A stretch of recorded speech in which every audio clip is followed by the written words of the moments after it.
President Obama recently announced a campaign to attempt to destroy the Islamic State in Iraq and Syria. We will degrade and ultimately destroy ISIL. The American strategy is to use air power and local allies in Iraq and Syria to try to eliminate the group and push it out of its strongholds. This plan might be able to contain ISIS, but it will not be able to destroy it. Why not? There's two big reasons. The Syrian civil war is a catastrophe.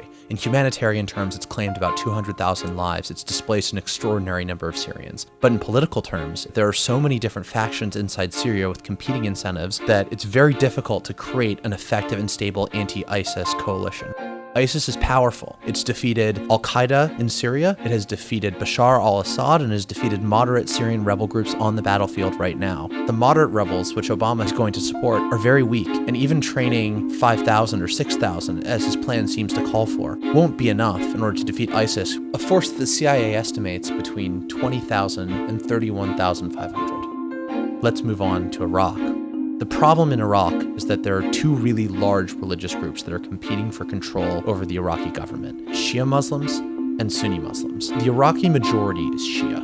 The Iraqi minority is Sunni. The majority, the Shias, have oppressed repeatedly the Sunnis after taking control of the state from Saddam Hussein after the original American invasion.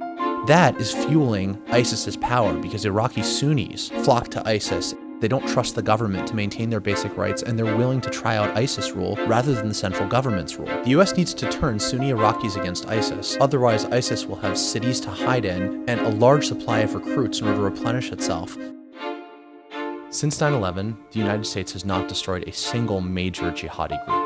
And the reasons that they exist have to do with politics, rather than a lack of military force to counterbalance them alone. It's hard to imagine that the United States will have its first success with ISIS, one of the strongest jihadi groups we've ever seen.